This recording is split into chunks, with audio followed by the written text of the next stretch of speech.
last year I accidentally ate the black pill. Awful idea. Don't ever do that. Just don't. Yeah. Oh, I was just bullied a lot as a kid, so fucking, you know how that always goes. Eventually a snap, and then, you start a massive fight. I typically lost, admittedly, but, I eventually learned what I was fucking doing.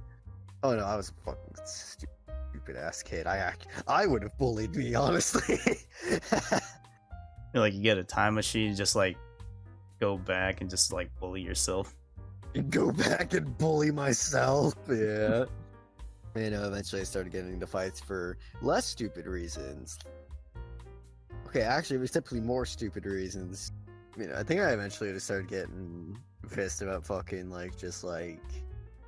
when, sometimes, people, have shit happen to them as a kid and it only hits them later, type of thing? Yeah. Like down the road, you kind of, for some reason, that memory just pops up or something. And then do you realize just how fucked up some things were about your childhood? That, happened to me, when I was, in about middle school, I want to say. I got into a lot of fights in middle school because of that. I was either, insecure about, oh, I'll be alone forever. Because I went through that whole fucking, Jesus Christ, that was probably the most embarrassing fight in my life. Or anything else. Fucking, went on VRChat, complaining about it. Fucking, whole 9 yards. Yeah, a bunch of stupid shit, honestly. And, eventually got, hit with, oh, right, half my family's dead. That probably, now that I think about it, maybe that fucked me up more than I thought. And then my dog being dead, too. So I just fought a lot of people out of just being pissed about that. And then, of course, by the time I actually learned how to fucking fight, I wasn't a dumbass anymore getting into them. Wait, half your family and your dog died? Yeah, basically my mom's side of the family, all of them. So my mom's side of the family, who on the genetic side are they're mostly British, and whatnot. My dad's side's mostly the Irish part, which is why I say I have a lot of Irish genes. As in his family literally came here during the famine type of thing. Yeah, so it's direct line. It's not oh, I'm 2% fucking Irish. No, it's very fucking Irish. But I was kind of wondering why you're making that that Irish accent to begin with. Yeah, it's just very close to my family genes. I just learned how to do it out of not only to fuck with people. I like the accent, and it's really close to my family. So people are "Oh, what the fuck are you doing the Irish accent?" It's motherfucker, it's in my blood. But yeah, I guess it's better to know how to fight and not have to get into them than not know and just be getting into them all the time anyway. So I guess it kind of works out. But just basically my mom's family. Well, since I want to say about 4 or 5, I've been going to funerals about every year. Typically for her side of the family. Starting with my great-great-grandma, and then uncles, aunts. Just a lot of the extended part of that family gone. And then my dad's side, it was mostly people I never knew, except for my great-great-grandpa, who I honestly kind of regret not spending as much time with as I probably should have, because he seemed like a really cool dude, but I was just a kid at the time, so I didn't get him. Type of thing. It was I feel like there's my dumbass from a year ago just lost their shit. Because I was so concerned a year or two ago, oh, I'll probably die a virgin or something like that. And there's some shit. Honestly, I think part of it was just I figured out what 4chan was. So I saw a lot of green texts that were people in really, really hopeless situations. So I developed a deathly fear of becoming like them. And thinking that any small thing could spell the end of my fucking... oh, I'm not 6 feet. Well, guess I'll die alone. Type of thing. And then I realized that doesn't fucking matter. Well, it does, but not really. Not as much as I thought it did. Eventually I kind of started to realize I'm not exactly conventionally attractive, but that doesn't necessarily mean it's the end. It just means it's going to be a slightly harder, fight to actually, end well, like with a family and whatnot. It's just going to take more effort, Like it's called hard mode. but it's not the end of it. Yeah, basically it's hard mode. And honestly, I try to pull forward with that message as much as I can. That it's not the end. Did you do you still get into fights? Not really. This whole year I haven't really gotten into one. Almost did, but it wasn't really a fight. I just kind of stay away from it now because my body's also kind of going through the shitter. Heart problems crept up, blood pressure problems crept up possibly from prolonged anxiety, ADHD medications and shit. And just generally realizing just how fucked up you can get in a street fight or even a school brawl, So I just kind of kept out of them unless I absolutely had to. Did VRChat actually helped you out, like, in this scenario? Like, your entire case, I should say? No, I'd say it made it worse. It made it worse. As far as the mental shit, I'd say it absolutely made it worse. In every conceivable way, it made it worse.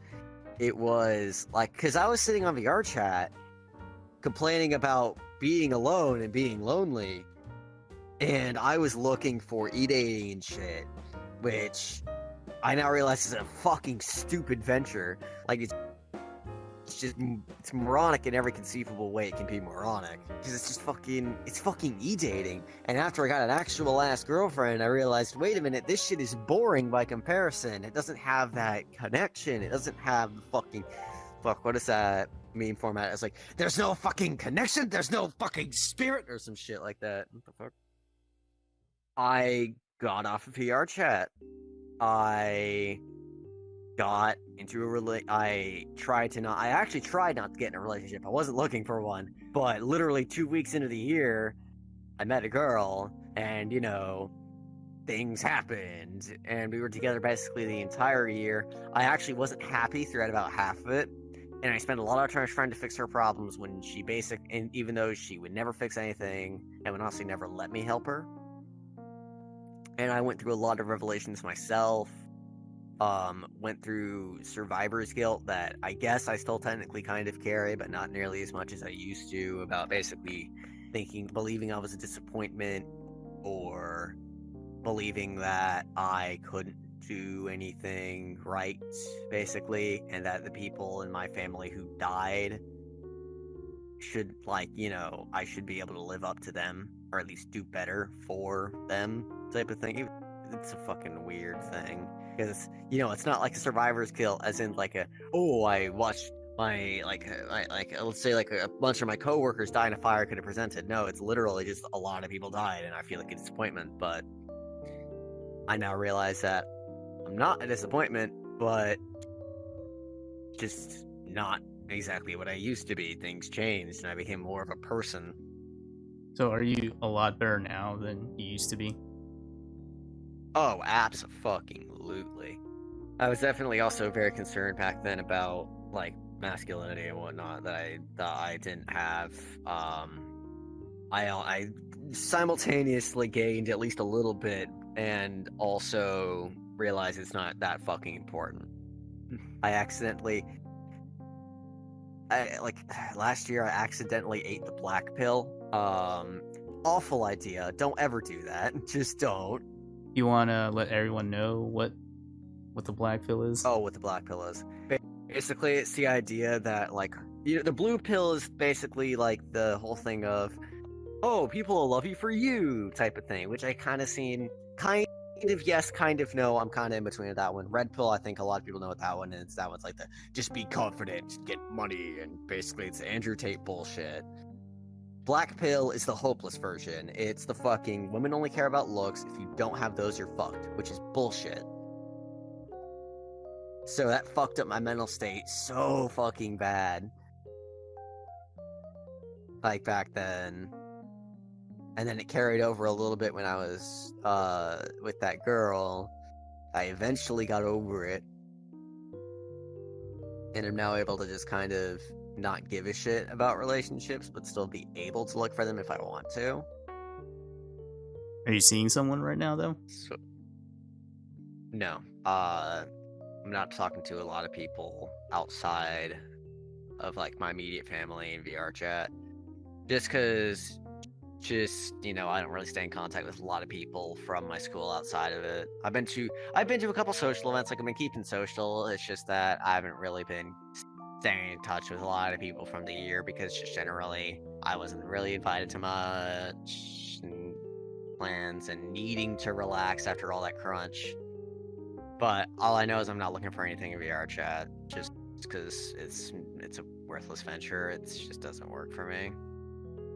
So I decided to kind of keep it like, hey, if I meet someone, I meet someone. But if I don't, then, you know, it's whatever.